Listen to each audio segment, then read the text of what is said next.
হযরতে খাতুনে জান্নাত বলে, যখন আপনি এতই করে বলছেন, যান একটা আপেল কিনে নিয়ে আসেন, একটা সেব নিয়ে আসেন, আমি এটা আপনার কাছে চাইলাম। যান। আহা, দোনো জাহানের সুলতানের বেটি হযরতে মাওলা আলী কোল থেকে বড় আদর করে স্ত্রীর মাথাটা তাকিয়া বালিশের উপরে রেখে দিয়ে খাতুনে জান্নাতের জন্য ছুটতে লেগেছে।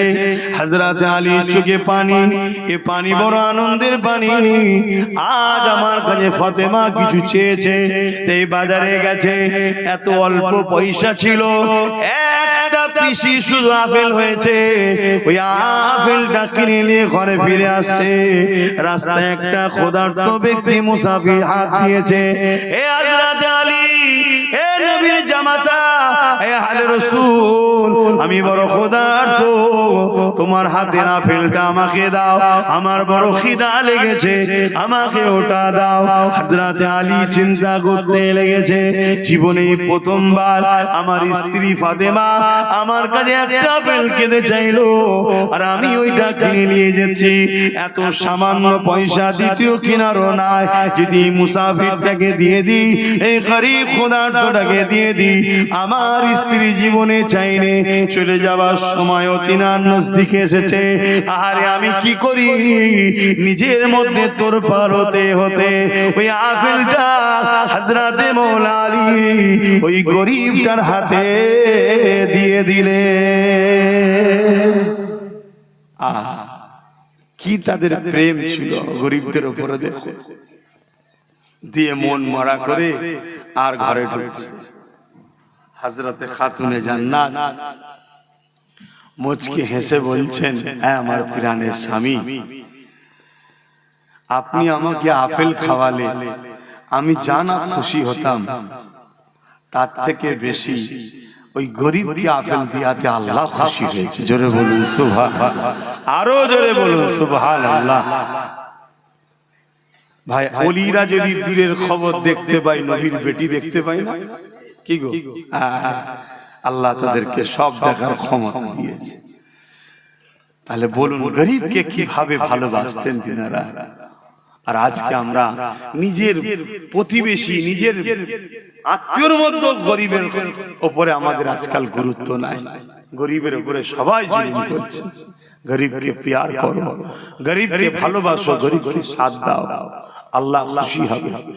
কিয়ামতের দিনে একটা যুবককে আল্লাহ উঠাবে, যে যুবক কিয়ামতের দিনে আল্লাহ পাক তাকে বলবে, হিসাব দাও, দাও হিসাব দাও। বান্দা বলবে, আল্লাহ আমি দুনিয়ায় এত অন্যায়, এত পাপ করেছি, আল্লাহ আপনি আমাকে সবার সামনে অপমান না করে গোপনে গোপনে আমাকে জাহান্নামে দিয়ে দেন। আল্লাহ বলবে, বান্দা লা তাখনাতু মির রাহমাতিল্লাহ, আমার রহমত থেকে নিরাশ হয়ো না, আমাকে দেখাও।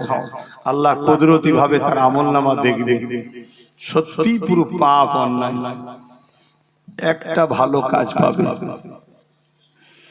আল্লাহ পাকে যেটা দেখে বড় পছন্দ হয়ে যাবে, আল্লাহ পাক বলবে, বান্দারে তোমার সবই তো অন্যায় দেখলাম, তোমার সবই তো পাপ দেখলাম, ও আমার বান্দা, তবে তোমার একটা ভালো কাজ দেখেছি, যেটা আমি বড় রাজি খুশি হয়েছি। এ বান্দারে বলো তুমি কোথায় যেতে চাও?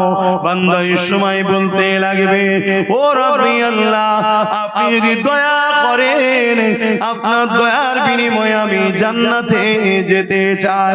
মনে রাখবেন, খুব সুন্দর কথা, আল্লাহ দয়া ছাড়া জান্নাত পাওয়া যায় না। নামাজ হুকুম পড়তে হবে, রোজা হুকুম রাখতে হবে, হজ হুকুম মালদারদের করতে হবে, যাকাত হুকুম মালদার দিয়ে দিতে হবে, কিন্তু নামাজ দেখিয়ে, রোজা দেখিয়ে, হজ দান খায়রাত দেখিয়ে আল্লাহর জান্নাতের আশা করবেন না। কারণ আমাকে যে আল্লাহ এই যে জমিনের উপরে খাওয়াচ্ছে, জমিনের উপরে বাঁচিয়ে রেখেছে, এই যে নিঃশ্বাস টানছি ছাড়ছি, এর ঋণ কখনো শোধ করতে পারবেন না। কিয়ামতের দিনে একটা বান্দাকে আল্লাহ উঠিয়ে জিজ্ঞাসা করবে, বান্দারে বলো তুমি কোথায় যেতে চাও? ওই বান্দাকে আল্লাহ 500 বছর হায়াত দিয়েছিল দুনিয়ার জমিনে। ওই বান্দা বলতে লাগবে, ও রব্বি আল্লাহ, 480 বছরের বেশি ধরে দুনিয়ার জমিনে জ্ঞান বিবেক হওয়ার পর থেকে আপনাকে সিজদা দিয়ে দিয়ে পেট পিট বেদন করে কোমরকে ধনুক বানিয়ে দিয়েছি, এবং রোজা রেখে রেখে পেট পিটকে সমান করে দিয়েছে। ও রব্বি আল্লাহ, জঙ্গলে পাহাড়ে গিয়ে নোনা পানির এলাকাতে ওই জায়গায় গিয়ে আমি আপনার ইবাদত করেছি 480 বছরের বেশি। আজকে দিনে আল্লাহ আপনার কাছে আমি জান্নাত যেতে চাই, জান্নাতে যাব। আল্লাহ পাক ওই সময় বলবে, ওরে আমার ফেরেশতারে, এই বান্দাকে আমার জাহান্নামটা একটু দেখিয়ে নিয়ে আসো। 500 বছর হায়াত, 480 বছর প্লাসে ইবাদত করেছে আল্লাহ, সেজদা দিয়ে দিয়ে নিজের পিঠকে ধনুকের নাই করে ফেলেছে, রোজা রেখে রেখে পেট পিঠ সমান করে ফেলেছে। এত আল্লাহর ইবাদত বান্দেগি করেছে। লোকালয় ছেড়ে গিয়ে পাহাড় জঙ্গলে ছিল। সেই বান্দাকে আল্লাহ ফেরেশতা বলবে, আল্লাহ বলবে, ফেরেশতা একে তোমার জাহান্নাম ঘুরিয়ে নিয়ে আস, দেখিয়ে নিয়ে আস। আল্লাহর ফেরেশতারা তাকে নিয়ে যাবে। যেতে যেতে পথের মধ্যে এক জায়গাতে এমন সময় পিপাসা লেগে যাবে, কেননা জাহান্নামে তাপ আসতে লেগেছে, পিপাসা লেগে যাবে, এত পিপাসা লেগে যাবে। ওই সময় ফেরেশতাদেরকে ওই বান্দা বলতে লাগবে, ও আল্লাহ পাকের ফেরেশতারে, আমাকে বড় পিপাসা লেগেছে, আমাকে পানি পান করো। ওই সময় ফেরেশতারা বলবে, তোমরা দুনিয়ার বান্দা ছিলে, এখন পরকালে এসেছো, কোন জিনিস কি বিনিময় ছাড়া হয়? তোমাকে যে আমি পানি দেব, এর বিনিময়ে তুমি কি দেবে? তোমার তো কিছুই নাই। ওই সময় ফেরেশতারাই স্মরণ করিয়ে দেবে, হ্যাঁ তোমার অনেক নেক আমল রয়েছে, যদি এই আমল গুলো আমাকে দিয়ে দাও, তাহলে তোমাকে আমি পানি পান করাবো। ভাইরা মন দিয়ে শোনেন, বাপেরা মন দিয়ে শোনে, মা বোনেরা মন দিয়ে শোনে। দুনিয়ার হাওয়া গায়ে লাগছে, আখিরাত কত কঠিন জায়গা বুঝতে পারছি না, কবর কত কঠিন জায়গা বুঝতে পারছি না। এই সময় তুই বান্দা এত পিপাসা লাগবে, সে বেখিয়াল হয়ে যাবে, সমস্ত আমলকে দিয়ে দিয়ে এক পাত্র গিলাস পানি পান করার পরে তার মধ্যে তৃপ্তি হবে।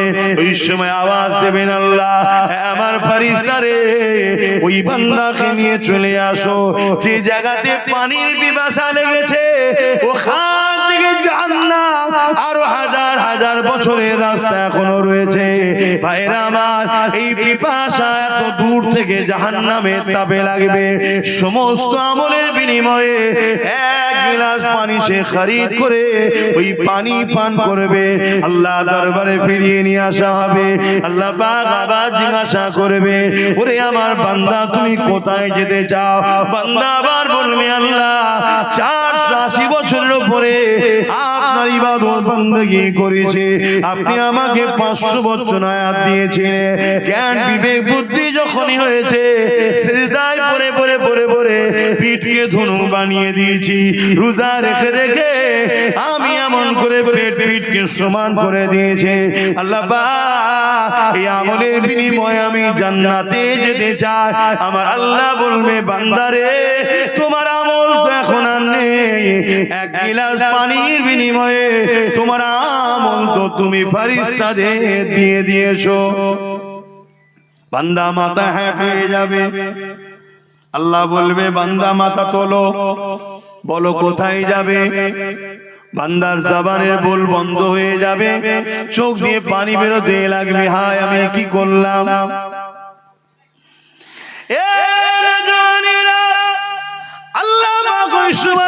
বান্দাকে বলবে, ওরে আমার বান্দারে লজ্জিত হোস না, তুই দুনিয়ায় সত্যি কোনো খারাপ কাজ করিস না, কোনো পাপ কাজ করিস না, কোনো অন্যায় কাজ করিস না। জ্ঞান বিবেক বুদ্ধি থেকে এই জিন্দেগির 500 বছর হায়াতে 480 বছর পিলার আমার জন্য তুই কাটিয়েছিস, সত্য কথা বলতো বান্দা। ওই নুনা পানি পাহাড় এলাকায় তোকে ঠান্ডা পানি সেই রক্তে এবং ইফতারের রক্তে খেয়ে দিত। বান্দা বলতো দেখে ওই পাহাড়ি নুনা এলাকাতে কে তোর জন্য আঙ্গুরের গাছ তৈরি করে দিয়েছিল, যেখান থেকে মিঠা আঙ্গুর হতো তুই খেতে, কে তোর জন্য এই জায়গায় ইফতারের সময় নানা রকম ফলমূল তৈরি করে দিত।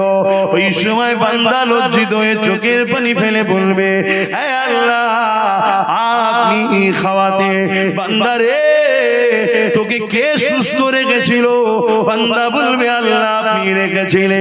বান্দারে তোকে সিজদা দিবার ক্ষমতা কে দিয়েছিল? বান্দা বলবে, আপনি দিয়েছিলেন। বান্দারে কে তোকে ওখানে সুস্থ রেখে ভালো রেখে ওই ঠান্ডা নহরের পানি দিয়েছিল? বান্দা বলবে, আল্লাহ আপনি দিয়েছিলেন। এ বান্দা তাহলে বল আমার এই ঋণগুলো কি দিয়ে শোধ করবে? এখন তো আমল সব দিয়ে দিয়েছি, এবারে ঋণ কি করে শোধ করবে?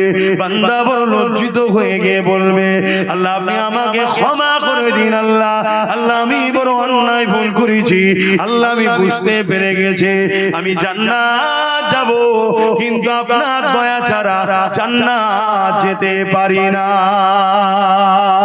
এ যুবকেরা তরুণীরা, আল্লাহ পাকের দয়া তো বড়, সাবাকাত রাহমাতি আলা গাযাবি, আল্লাহর রহমত ও গজবের প্রতিযোগিতায় আমার আল্লাহর রহমত প্রতিবারে ফাস্ট হয়ে যায়।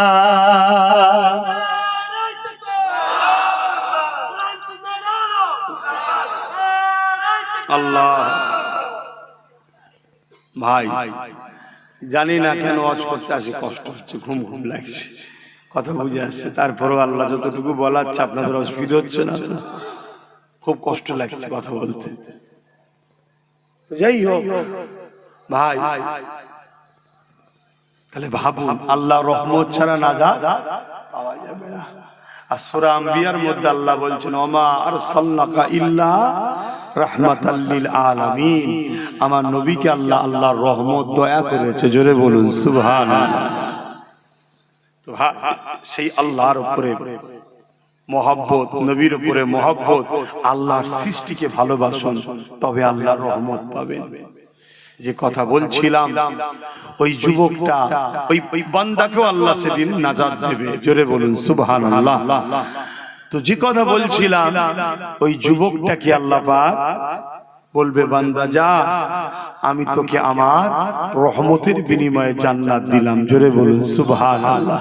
কাশ ওই যুবক যদি আমি হই, কত সুন্দর হবে। কে হবে আল্লাহ জানে। এত পাপ থাকার পরও আল্লাহ তাকে নাজাত দিচ্ছে কেন? তার একটা কাজ আল্লাহর বড় পছন্দ হয়েছে। কি কাজ ছিল? প্রচন্ড গরমের সময় এক পশু রোদে বাঁধা ছিল, তাকে ছায়ায় বেঁধে পানি পান করিয়েছিল। আল্লাহ দেখে বড় ভালো লেগেছে। জোরে বলুন সুবহানাল্লাহ। তুই আমার সৃষ্টির উপরে দয়া করেছিস যখন আমার সৃষ্টি বিপদে ছিল, আজ আমি আল্লাহ তোর উপরে দয়া করব, এখন তুই বিপদে আছিস। জোরে বলুন সুবহানাল্লাহ। আজ যদি আমরা আল্লাহর শ্রেষ্ঠ সৃষ্টি মানুষকে যদি বিপদ মুক্ত করি, মানুষের উপরে জুলুম হচ্ছে যদি জুলুম থেকে মুক্ত করি, মানুষের উপরে মিথ্যা মামলা হচ্ছে তার হাত থেকে মানুষকে যদি বাঁচায়, মানুষ নেশায় আসক্ত হয়ে ধ্বংসের দিকে যাচ্ছে তার হাত থেকে যদি আমরা মানুষকে বাঁচাই, মানুষকে যদি খুন রেপ অশান্তির হাত থেকে মানুষকে যদি বাঁচায়, বা ক্ষুধার্ত মানুষের মুখে যদি খাবার তোলার ব্যবস্থা করি, এর থেকে মহান পুণ্যের কাজ আর কি হতে পারে? কথা বুঝছেন তো নাকি? অতএব এই কাজ অনেক নেকির কাজ, পুণ্যের কাজ। এই কাজ আপনারা করুন। মনে রাখবেন, একদিকে যেমন আল্লাহর সৃষ্টিকে বাঁচানো, আল্লাহ সৃষ্টির উপরে দয়া দেখানো, আল্লাহ আপনার উপরে দয়া দেখাবে। অপর দিকে আল্লাহর পেয়ারা নবী নূর নবীর মেহনতের কষ্টের ইসলাম আজ জালিমদের কাছে বড় খাতরা, বড় জালিমদের আঘাতের শিকার হচ্ছে। যেমন আমার দেশের কেন্দ্র সরকার ওয়াকফ কালা কানুন তৈরি করে আমার ইসলামকে মিটাতে চাইছে, নিশ্চয়ই আমরা এ বিষয়ে খবর রাখি না এটা আওয়াজ দিয়ে বলুন। আজকে 2025 এখনো চলছে।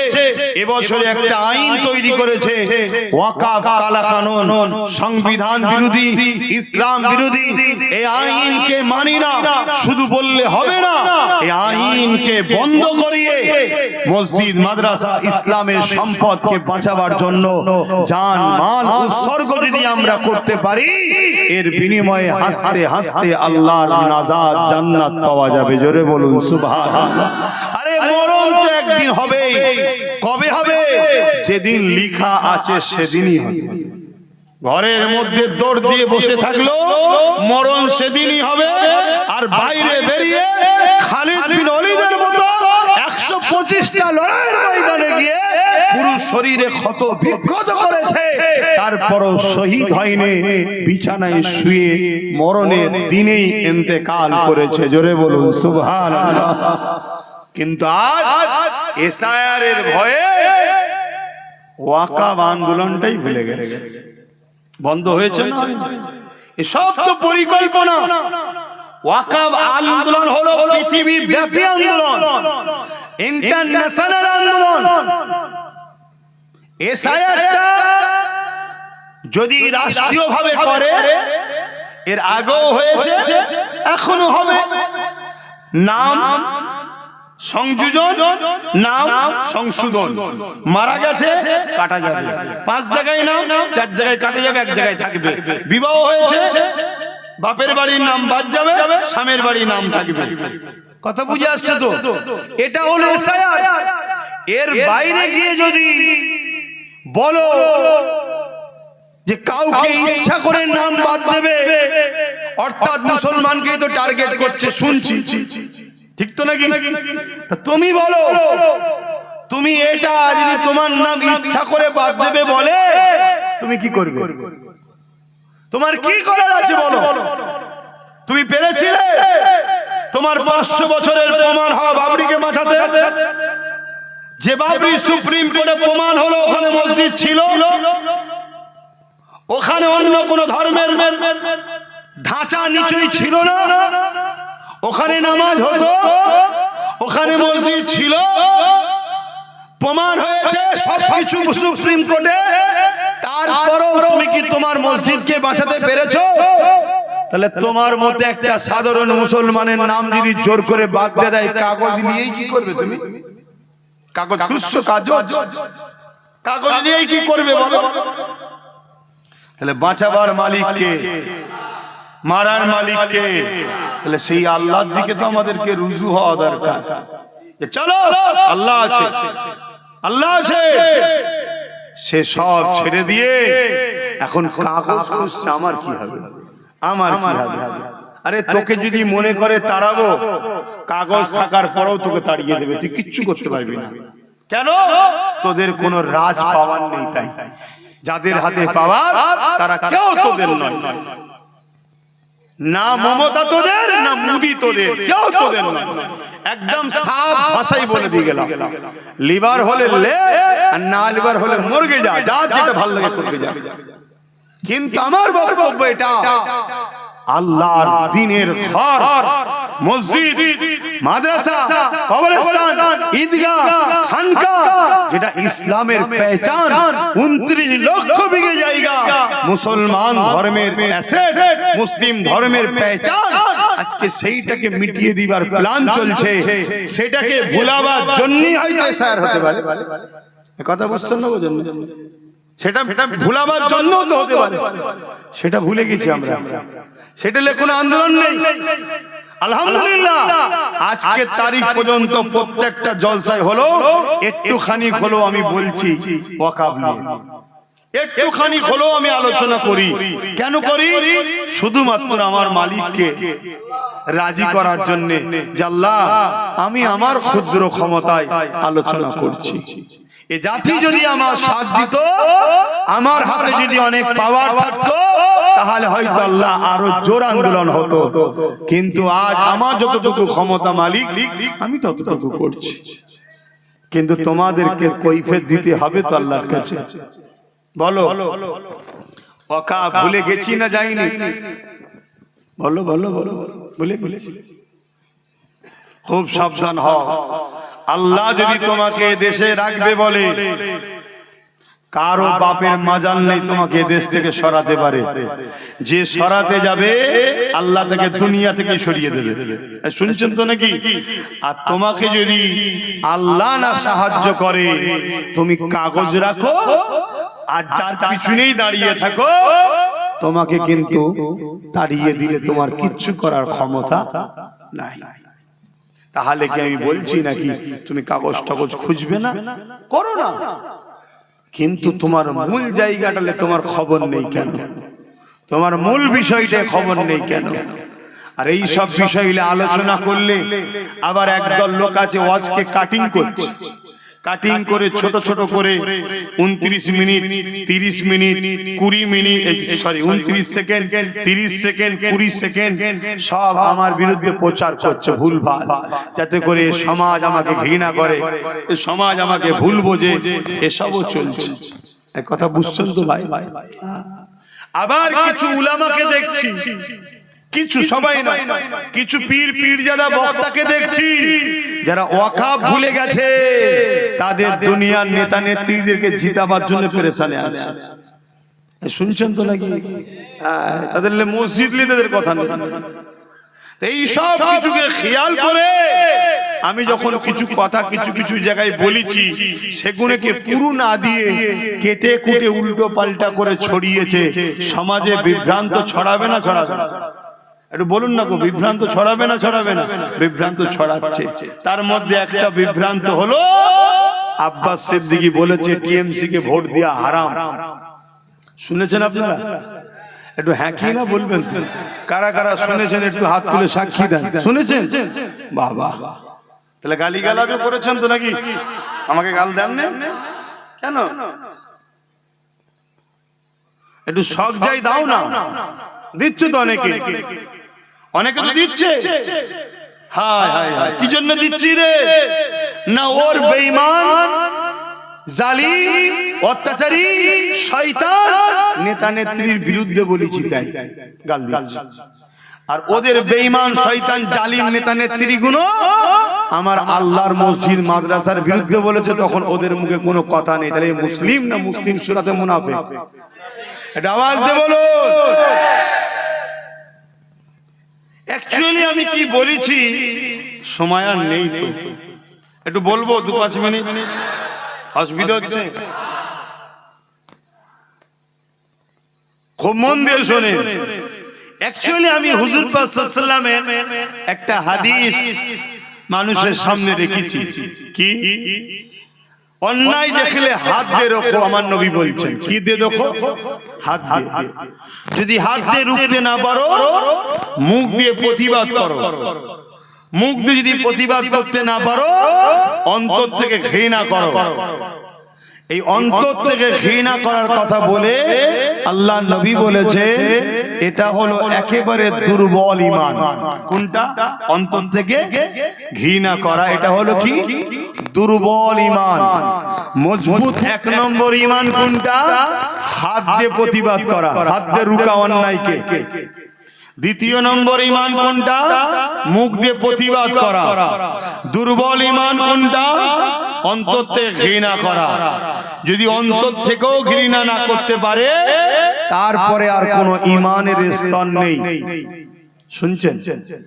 এটা বলে আমি বলেছি কেন্দ্রের জালিম সরকার সংখ্যাগরিষ্ঠতা দেখিয়ে ওয়াকাফ কালা কানুন তৈরি করেছে। মসজিদ, মাদ্রাসা, কবরস্থান, ঈদগাহ, খানকা এগুলোকে প্রমোটিং করে বড় বড় কর্পোরেটদের হাতে তুলে দেবে, বিক্রি করে দেবে। এটা যে কেন্দ্র সরকার করতে চাইছে, এটা নাই না অন্যায়?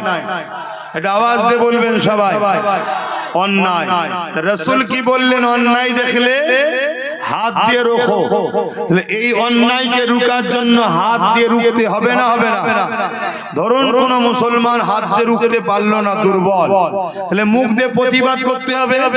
ধরুন মুখ দিয়েও প্রতিবাদ করতে পারলো না, দুর্বল, তাহলে অন্তরে ঘৃণা তো করতে হবে। তা না করে যদি কোন মুসলমান এই কেন্দ্রের জালিম সরকারকে ভোট দেয়, তার কি ঈমান থাকবে? আমি এটা বলেছি প্রথমে, বলে দ্বিতীয় বলেছি কি, এই মসজিদ মাদ্রাসার জন্য আন্দোলন করব কেন্দ্র সরকারের বিরুদ্ধে। কার বিরুদ্ধে? জোরে বলো। কারণ আইনটা ও করেছে, ওর বিরুদ্ধে আন্দোলন করব। আর রাজ্য সরকার যদি বলে যে ওর বিরুদ্ধে আন্দোলন আমার রাজ্যে করা যাবে না, কেন আমার দাদা হয়, দিল্লি চলে যাও, এখানে আন্দোলন করলে সব থেকে বড় দুশ্মন আমি হব। তাহলে এ মসজিদ মাদ্রাসার দুশ্মন না দুশ্মন নয়? এই জোরে বলে। তাহলে মসজিদ ভাঙবে ও, এ বলবে রুখতে পারবি না। কথা বুঝছেন তো নাকি? যদি রুখতে যাস, সব থেকে বড় দুশ্মন আমি তোর হব। তাহলে আমার মসজিদের দুশ্মনের বিরুদ্ধে লড়বো, দুশ্মন এ হচ্ছে আমার। তাহলে এ মসজিদের বন্ধু না দুশ্মন? মসজিদের যে দুশ্মন হয় তাকে মানে না, আলাদা কথা। অনেক অন্য ধর্মের ভাই মসজিদ মানে না, কিন্তু মসজিদের দুশ্মন নয়। শুনছেন না? শোনেন।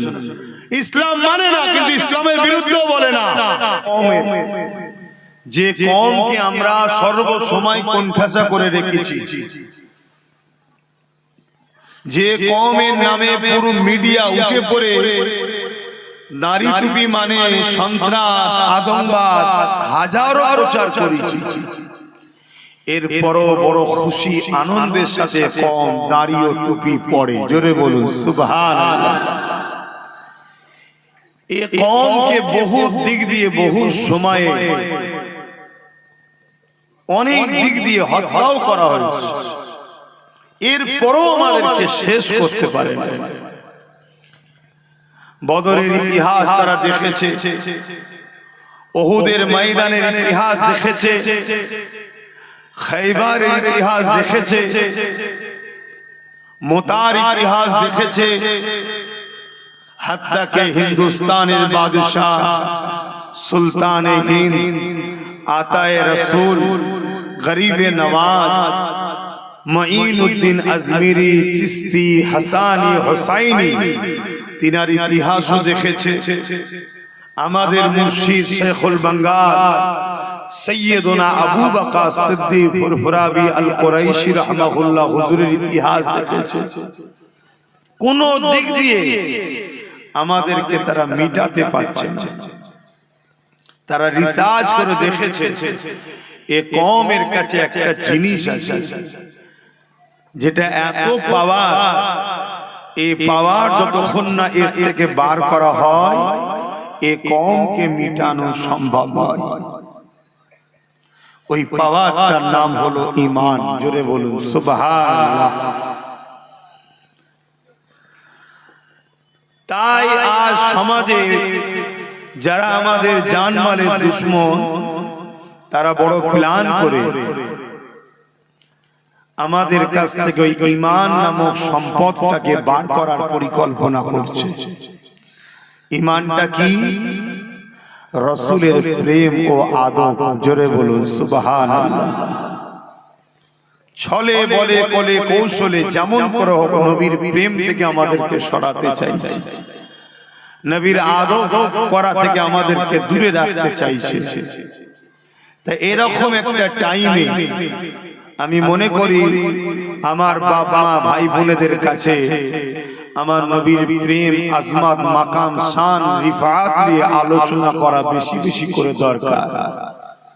নামাজের আলোচনা, রোজার আলোচনা, হজের আলোচনা, দান খায়রাতের আলোচনা সবই দরকার। কিন্তু আজকের দিনে সর্বসময়ের জন্য সব থেকে বেশি হুজুরের আলোচনা করতে হবে, কেন হুজুরকে আল্লাহ আমাদের জন্য মডেল করেছে। আল্লাহ পাক কোরআন পাকের মধ্যে বলেন, লাকাদ কানা লাকুম ফি রাসূলিল্লাহি উসওয়াতুন হাসানাহ।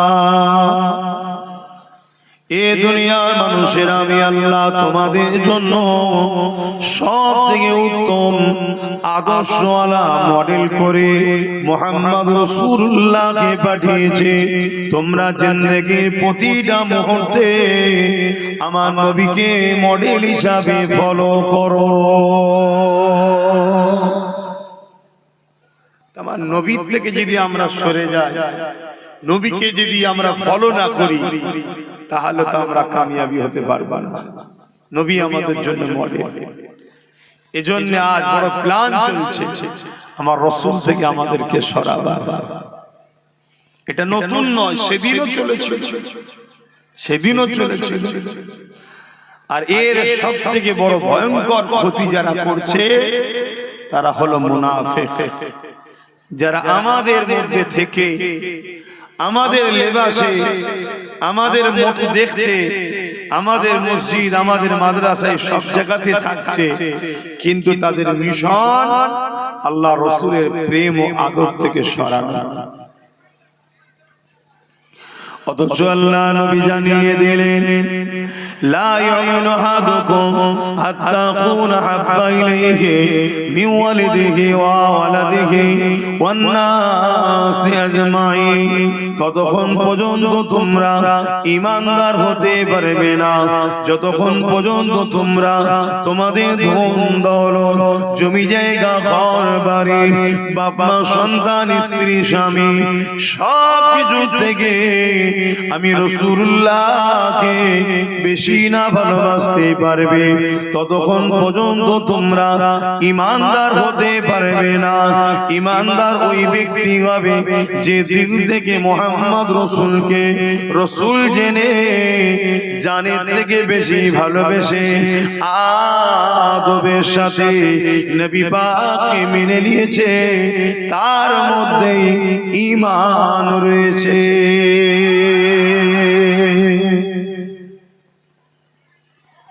আমাদের উচিত রাসূলের আলোচনা বেশি করে করা দরকার। আল্লাহ আমার নবীকে কি নিয়ামত করেছে, আর কেনই বা আলোচনা করবেন না বা কেনই শুনবেন না। আজ আমাদের যুবকরা বিভিন্ন জায়গায় ভিড় করে আল্লাহ রাসূলের কথা, আল্লাহর কথা শোনার জন্য আমাদের ছেলেদেরকে বারবার বুঝিয়ে ডাকতে হয়। তাহলে কতটা দূরে সরে গেছে বলে।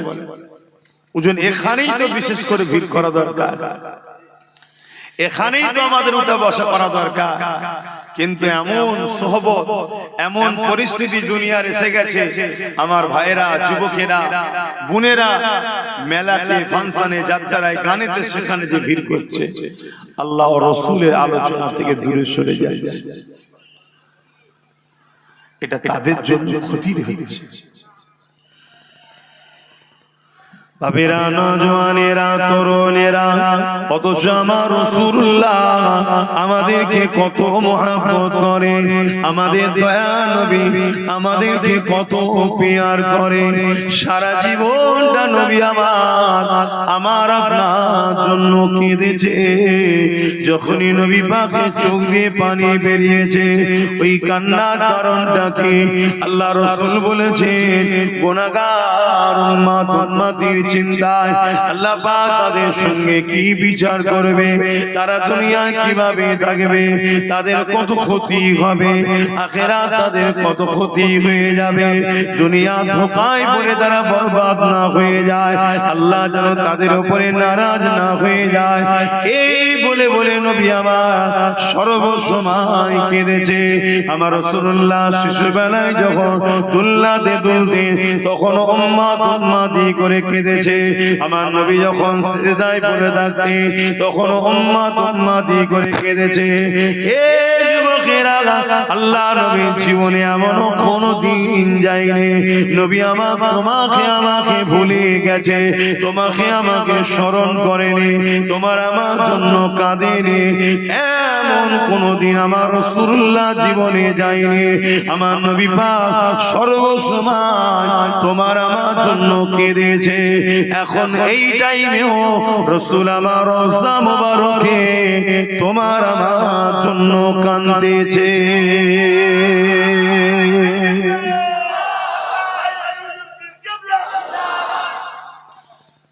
আমরা কি কখনো কাঁদলাম রাসূলের জন্য? আমরা কি কখনো ভাবলাম কত রাসূল মার খেয়ে জুলুমকে মিটিয়েছে, অন্যায়কে মিটিয়েছে, খুনকে মিটিয়েছে, নারীদের অধিকার দিয়েছে, গরিবের অধিকার দিয়েছে, বিধবার অধিকার দিয়েছে। আল্লাহ রাসূল কত কষ্ট করে পৃথিবীর মানুষকে আল্লাহ চিনিয়েছে। আমরা কি কখনো ভাবি সেই নবীর কথা? সেই রাসূল আমাদের কাছে একটা দিন রেখে গেছে, সেই দিনের পাহারাদার হয়ে আমরা বাঁচবো, এই চিন্তা কি আমার ভাইয়েরা বাপেরা কখনো করেছেন? প্রত্যেকে যদি নিজের পরিবারটাকে গার্জিয়ান হয় যে আমার পরিবারে রাসূলের দ্বীনের বিরোধী কোনো কাজ হবে না, আমার পরিবারে আমি রাসূলের দ্বীনের পাহারাদার হব, তাহলেই তো সুন্দর একটা সমাজ গড়ে ওঠে। আল্লাহ বাজে দুনিয়াকে ফানা করে দেবে, আল্লাহ বাজে দুনিয়াকে শেষ করে দেবে। এই সময়তে কতদিন দুনিয়া এইভাবে থাকবে আল্লাহ পাক ভালো জানে। যেদিন ময়দানে মাশরে বিচারের দিন ঘোষণা করবে আল্লাহ পাক সর্বপ্রথম আমার নবী পাককে উঠাবে। এই নওজওয়ানেরা হযরত জিবরাইল আলাইহিস সালাম কে আর হযরত ইসরাফিল আলাইহিস সালাম কে আল্লাহ পাক জমিনে পাঠাবে। ও হযরত জিবরাইল, ও হযরত ইসরাফিল বা মিকাইল, ফেরেশতারা যাও দুনিয়া জমিনে চলে যাও, আমার হাবিবকে কি আজকে উঠিয়ে নিয়ে আসো। হযরত জিবরাইল আলাইহিস সালাম দুনিয়া জমিনে চলে আসবে, तमाम পৃথিবীটাকে তন্ন তন্ন করে খুঁজবে আমার রাসূল কোথায় রয়েছে। হযরত জিবরাইল খুঁজে পাবে না, জমিন থেকে আওয়াজ দিতে লাগবে, ও রব্বি আল্লাহ, আপনার হাবিব কোথায় রয়েছে? আমি জিবরাইল খুঁজে পাচ্ছি না। আল্লাহ পাক বলবেন, জিবরাইল রে, জমিনে কান লাগে লাগে শোনো, যে খান থেকে দেখবে কান্নার আওয়াজ আসছে, ওই জায়গাতে আমার খাবে কিনার গুনাহগার উম্মতিদের নাজাতের জন্য আমি আল্লাহ আমার কাছে কাঁদতেছে।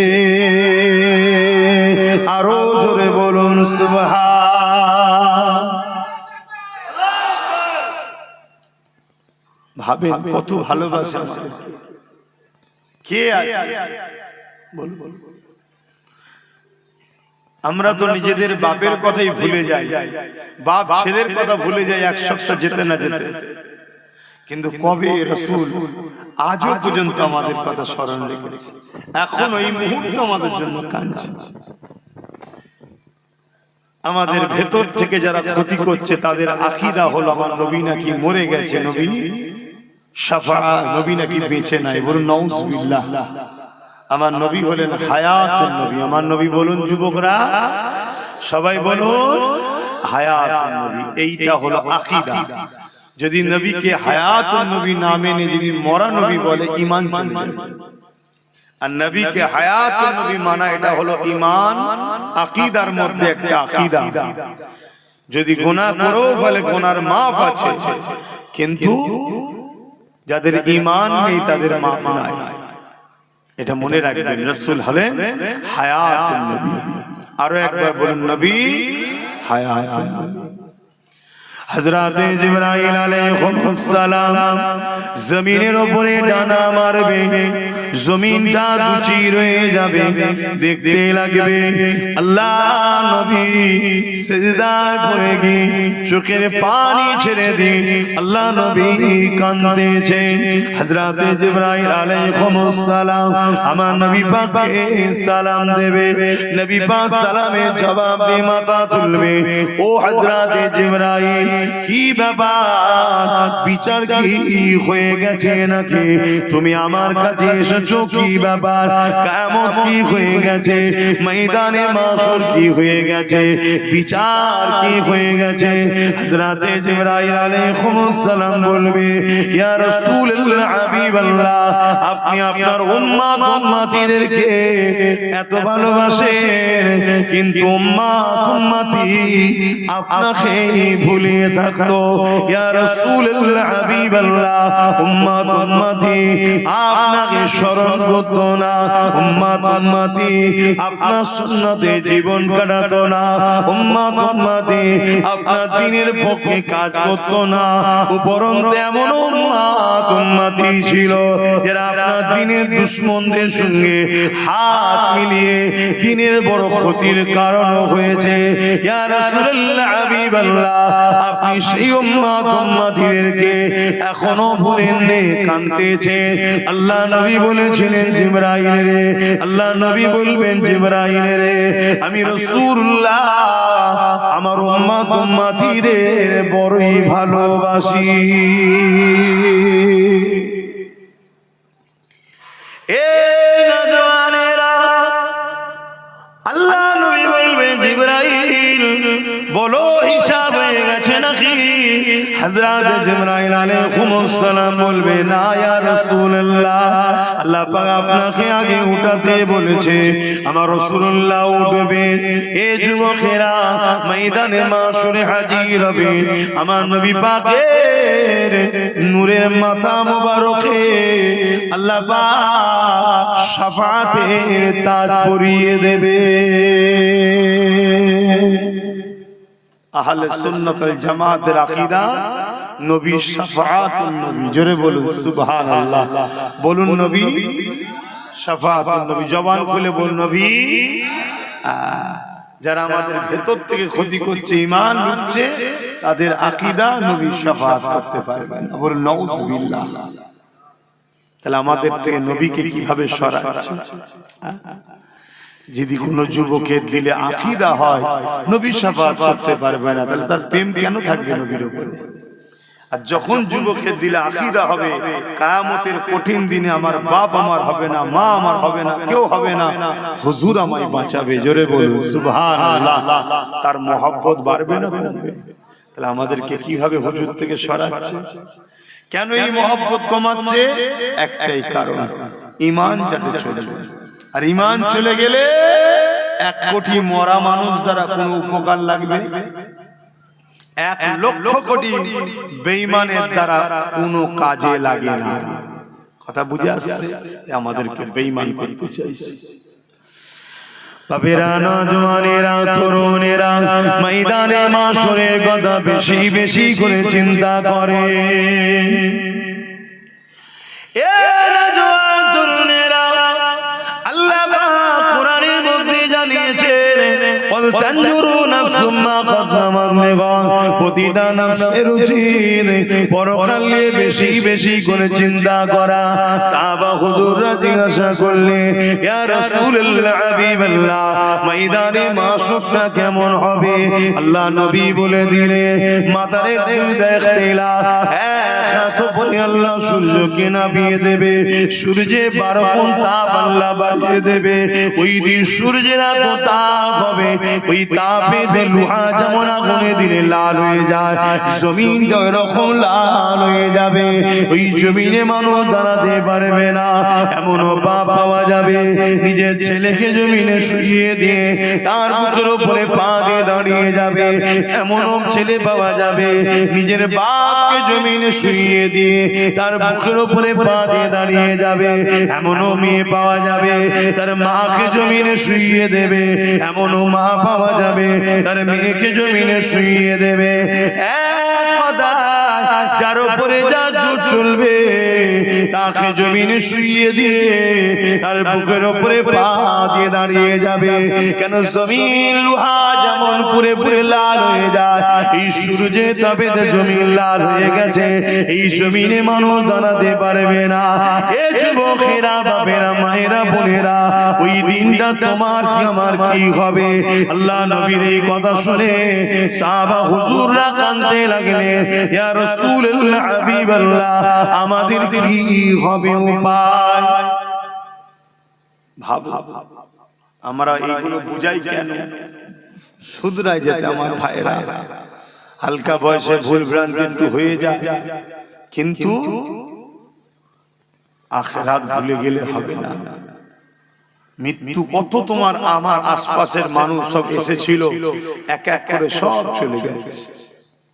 দেখো আমার অনেক ভাই বোন, তারা আমাদেরই ভাই হবে জানি মনে হচ্ছে, দেখো বাইরে দাঁড়িয়ে আছে। অনেক ভাই আছে দেখো এই দিকে দাঁড়িয়ে আছে। এই যে আমার ভাইয়েরা এগুলো করছে, এখন তো উচিত না, এগুলো কি উচিত? আপনারা কি বলছেন, এটা কি উচিত? তারা তো আমাদেরই ভাই নাকি, আমাদেরই তো নাকি। তাহলে এগুলো তো বুঝতে হবে যে যা একটু বসি, এখানে বসলে গুনাহ মাফ হয়, কিন্তু হাই নসিব যদি আল্লাহ না চায় হয় না, এটাও ঠিক কথা। আল্লাহ যদি না চায় হয়। এ নওজোয়ান তরুণেরা, আল্লাহ নবী সাহাবাদেরকে বললেন, কিয়ামতের দিন আল্লাহ জিবরাইল আলাইহিস সালামকে বলবে, ও জিবরাইল, আমার জাহান্নামকে নিয়ে এসে আমার আরশের বাপাশে বেঁধে দাও। ৭০,০০০ জিনজিল দিয়ে জাহান্নামকে বাঁধা হবে, এক একটা জিনজিলে ৭০,০০০ করে ফেরেশতা ধরে রাখবে, তথাপিও জাহান্নামকে ধরে রাখতে পারবে না। জাহান্নাম লম্বা লম্বা জিহ্বা বার করে গুনাহগারকে ধরতে যাবে। এই দিনটা তো কঠিন দিন হবে। এ যুবকেরা, এই দিন কতদিন হবে? কানা মিকদারু ৫০ আলফা সানাতিন, ৫০,০০০ বছরের একটা লম্বা দিন আল্লাহ বানাবে। দুনিয়ায় ৫০,০০০ বছর যতদিন হয়, একটা দিন অত লম্বা হবে যেদিন আল্লাহ বিচারের দিন করবে। এ যুবকেরা, তরুণেরা, বাবেরা, ওই কঠিন ময়দানে মাশরে কি হবে? ওদিনে তো বাপ ছেলের হবে না, ছেলে বাপের হবে না, মা মেয়ের হবে না, মেয়ে মায়ের হবে না, স্বামী স্ত্রীর হবে না, স্ত্রী স্বামীর হবে না, কেউ কারো হবে না। ওই দিনেতে শুধুমাত্র আল্লাহ নবী জবান দিয়ে বেরোবে, ইয়া রাব্বি হাবলি উম্মতি উম্মতি। আরো জোরে বলুন সুবহান। কত ভালোবাসে সেই রাসূলের জন্য আমরা কি করলাম বলে? তার যে কষ্টের মেহনতের ইসলাম রেখে গেল, যে ইসলামকে প্রচার করতে গিয়ে আল্লাহর নবী কত মার খেলেন, কত কষ্ট পেলেন। আজকে সেই ইসলামকে চতুর্দিক দিয়ে মিটাবার প্ল্যান চলছে। আমরা কি করেছি? আমরা ইসলামের কোন কাজে লাগলাম? একটু ভাবতে হবে, একটুখানি চিন্তা করতে হবে, তবেই তো আমাদের মধ্যে পরিবর্তন আসবে। শুধু ওয়াজ হবে, শুনবেন, চলে যাবেন। ওয়াজ শুধু শোনার জিনিস নয়, ওয়াজ তো আবু বকর সিদ্দিকও শুনেছে, আবু জেহেলও শুনেছে। আবু বকর সিদ্দিক হয়েছে, দুনিয়া থেকে জান্নাতের সার্টিফিকেটও পেয়েছে। জোরে বলুন সুবহানাল্লাহ। আর আবু জেহেল ওয়াজ শুনেছে, তারপর আবু জেহেল হয়ে গেছে। আবুল হাকাম থেকে আবু জেহেল হয়েছে। তো ওয়াজ শুধু শোনার জিনিস নয়, ওয়াজ শুনে ভাবতে হবে, ফিকির করতে হবে, চিন্তা করতে হবে, নিজের মধ্যে অনুশোচন তৈরি করতে হবে যে কি হোকর জন্য আল্লাহ আমাকে পাঠালেন। বান্দা, আমি তোকে দুটো হাত দিলাম, এই হাত দিয়ে তোর কি কাজ তোকে চিন্তা করতে হবে। বান্দা আমি তোকে দুটো পা দিলাম, এই পায়ে কোন রাস্তায় চলবি কোন রাস্তাতে চলবি না এটা তোকে ভাবতে হবে। ওরে আমার বান্দা বান্দি রে, আমি আল্লাহ তোদেরকে দুটো চোখ দিলাম, এই চোখ দিয়ে কি দেখবি কি দেখবি না।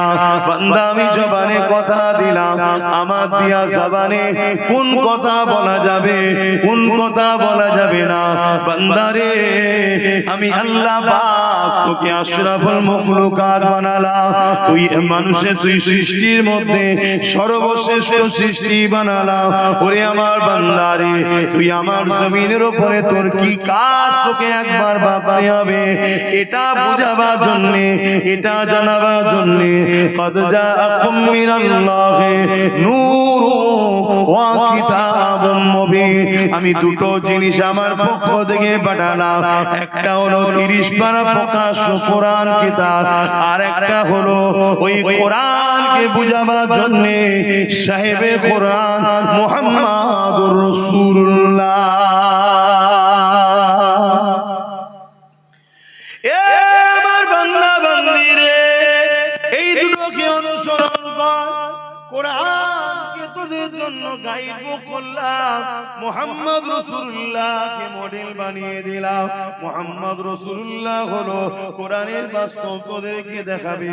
তোরা জিন্দেগিতে চলার পথে উঠা বসা জিন্দেগির প্রতিটা মুহূর্তে আমার নবীকে ফলো করবি, নামাজ পড়বি আমার রাসূলকে দেখ, রোজা রাখবি আমার রাসূলকে দেখ, হজ করবি আমার রাসূলকে দেখ, দান খায়রাত করবি রাসূলকে দেখ, সংসার করবি রাসূলকে দেখ। তোদের ধর্ম নীতি আমার রাসূলুল্লাহর হুকুম অনুযায়ী হবে, তোদের সমাজ নীতি আমার নবী যেভাবে করেছে এইভাবে করবি, তোদের প্রতিবেশী নীতি আমার নবী যেভাবে করেছে করবি, তোদের এডুকেশন নীতি আমি নবী যেভাবে শিখিয়েছে এইভাবে করবি। ওরে আমার বান্দা বান্দি রে, তোদের অর্থনীতি তোদের রাজনীতি তোদের রাষ্ট্রনীতি তোদের মানবতা নীতি সব কিছুটা আমার রাসূলুল্লাহকে অনুসরণ করে করবে। কেননা মাআকুমুর রাসূল ফাখুযুহু ওয়া মা নাহাকুম আনহু ফান্তাহু। আমার নবীর হায় হ্যাঁ বল, আমার নবী নাই না বল, আমার নবী যা আদেশ করেছে মেনে নে, আমার নবী যা নিষেধ করেছে ছেড়ে দে, তাহলে তোরা কামিয়াবি হয়ে যাবি। এই কঠিন দিনে তাদের কোনো চিন্তা হবে না, কেননা তাদের জন্য রয়েছে আমি আল্লাহ আমার আরশের ছায়া।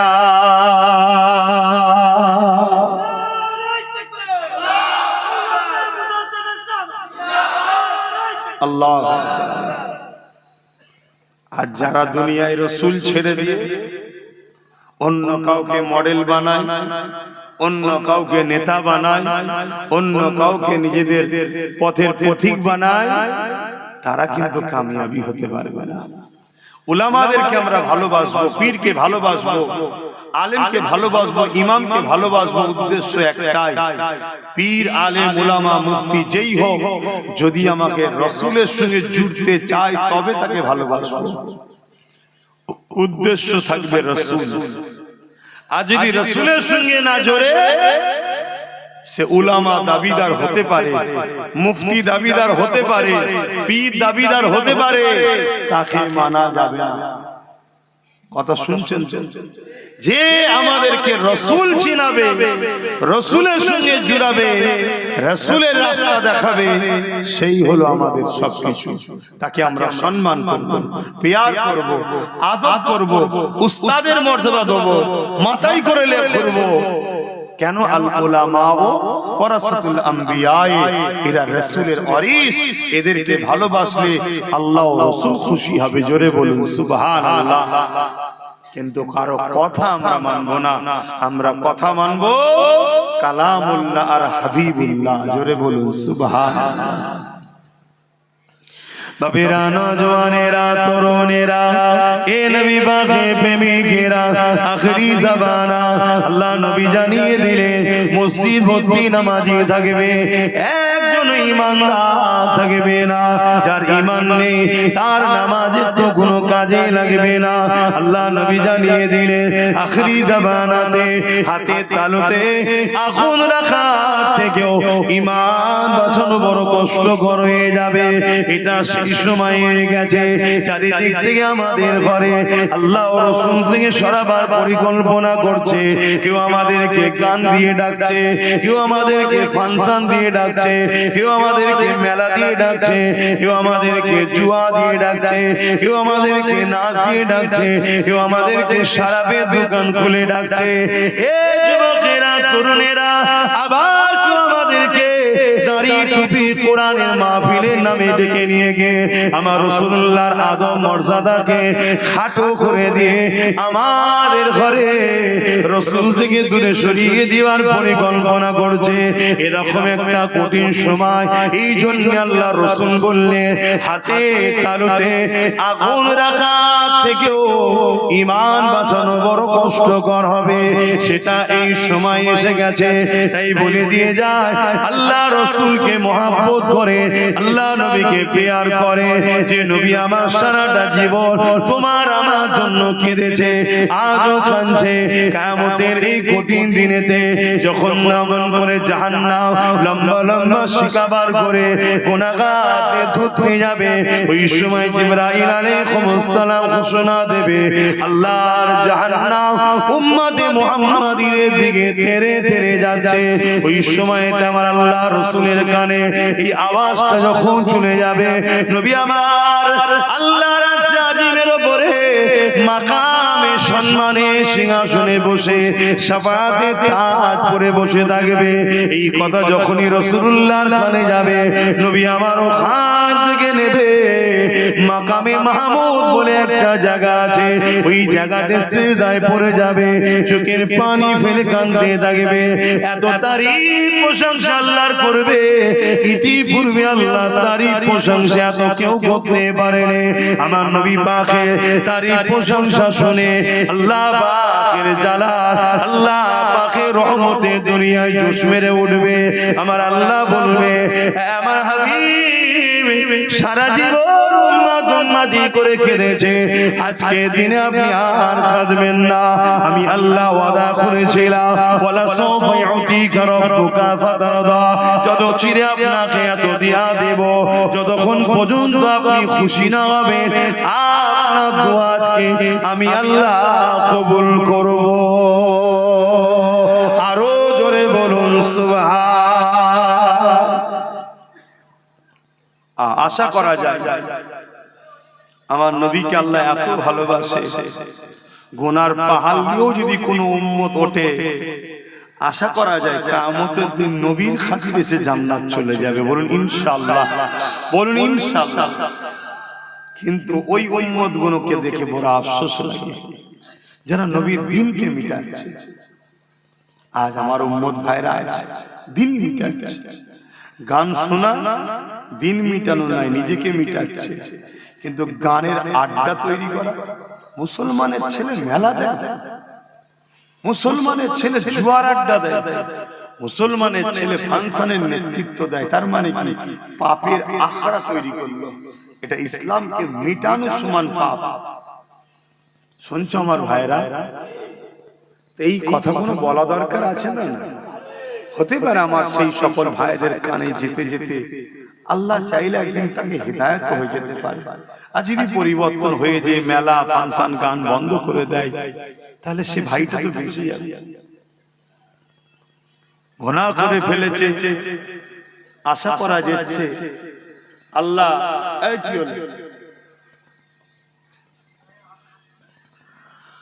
আশা করা যায় গুনাহ যদি হয়ে যায় নবী তো শাফাআত করবেন, হয়তো নাজাত হয়ে যেতে পারে। খবরদার আমার ভাইরা, নবীর কষ্টের ইসলামের ক্ষতি করো না।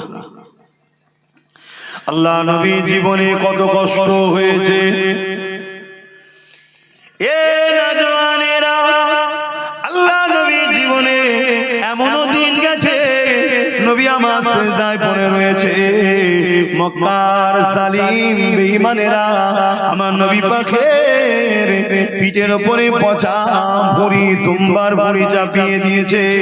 আল্লাহ নবী সিজদা থেকে মাথা তুলতে পারছে না, একদিকে দুর্গন্ধ আর একদিকে ভারী। এই পচা দুম্বার ভুঁড়ি নিয়ে নবী আমার সিজদায় পড়ে গিয়ে সুবহান রাব্বিল আলা তাসবিহ পড়ে যাচ্ছে। নবী পাকের কলিজা টুকরি খাতুনে জান্নাত দেখতে পেয়ে তখন তিনি ছোট ছিলেন, আব্বা জানের পিঠ থেকে এই পচা দুম্বার ভুঁড়ি খানা নাবাতে লেগেছে। ছোট ছোট নুরানি হাত দিয়ে আর পচা দুম্বার ভুঁড়ি নাবাতে পারছে না, একদিকে দুর্গন্ধ আর একদিকে ভারী। খাতুনে জান্নাত তখন ছোট ছিলেন, আর চোখের পানি আমার আব্বাকে কে এত কষ্ট দেয়। এদিকে জালিম নিষ্ঠুর পাশা অত্যাচারীরা বসে বসে মজা নিতে লেগেছে। এমনও দিন গেছে আল্লাহ নবীকে এত ভুঁড়ি দিয়েছে, নবী পাকের পিঠে এত পচা দুম্বার ভুঁড়ি চাপিয়েছে, আমার নবী পাক পুরো ঢাকা পড়ে গেছে, নিঃশ্বাস নিতে পারছে না। খাতুনে জান্নাত আব্বাকে খোঁজ করতে করতে যখন এই পচা দুর্গন্ধময় ভুঁড়ি দেখতে পায়, খাতুনে জান্নাত আন্দাজ করে এই জায়গাতে হয়তো আব্বা রয়েছে। এই পচা দুম্বার ভুঁড়িকে সরিয়ে সরিয়ে সরিয়ে ওর ভেতর থেকে দয়া নবী মাথা তোলে। এ যুবকেরা, তরুণেরা, বাপেরা, এত কষ্ট আমার নবী কেন পেয়েছে? আমার নবী ইনসাফের কথা বলেছে তাই। এত কষ্ট আমার নবীর উপরে হয়েছে কেন? আমার নবী গরিবদের পক্ষে ছিল তাই। এত কষ্ট আমার নবীর উপরে হয়েছে কেন? আমার নবী নারীদের অধিকারের পক্ষে ছিল তাই। এত কষ্ট আমার নবীর উপরে দিয়েছে কেন? আমার নবী ইনসাফ, ইনসানিয়াত, মানবতা, তাওহীদ, এক আল্লাহর পক্ষে মানুষকে ডেকেছে তাই। এই যুবকেরা, তুমি আমি নবীর উম্মত দাবি করি, তুমি আমি যদি আজ ন্যায়ের পক্ষে না থাকি, মানবতার পক্ষে না থাকি, ইনসাফের পক্ষে না থাকি, নারীর অধিকারের পক্ষে না থাকি, গরিবের পক্ষে না থাকি, এতিম বিধবাদের পক্ষে না থাকি, তাহলে কেমন উম্মত তুমি আমি হলাম? যে আমার রাসূলুল্লাহ মিশন ছিল তো এটাই, অন্যায়কে মিটিয়ে আল্লাহর জমিনে নাই শান্তি প্রতিষ্ঠিত করা। এজন্যই তো নবী মার খেয়েছে, এজন্যই তো রাসূলুল্লাহর উপরে জুলুম, কত কষ্ট দিয়েছে আমার নবীকে। এমনও দিন গেছে আমার নবী কে জানে মেরে দিবে, শহীদ করে দেবে। আমার নবী পাহাড়ে চলে গেছে, সেখানে গিয়ে নবী মাসকে মাস কাটিয়েছে। এমনও দিন গেছে আল্লাহ রাসূল হুজরার মধ্যে আছে, নবী পাকের পুরো ঘরটা 36 জন 40 জন উলঙ্গ তরোয়াল নিয়ে জালিম অত্যাচারী নিষ্ঠুররা ঘিরে ফেলেছে আমার নবীকে শহীদ করে দেবে বলে। কিন্তু আমার আল্লাহ আমার নবী পাককে ওখান থেকে হিফাজত করেছেন। জোরে বলুন সুবহানাল্লাহ। আল্লাহ নবী জীবনে অনেক কষ্ট গেছে।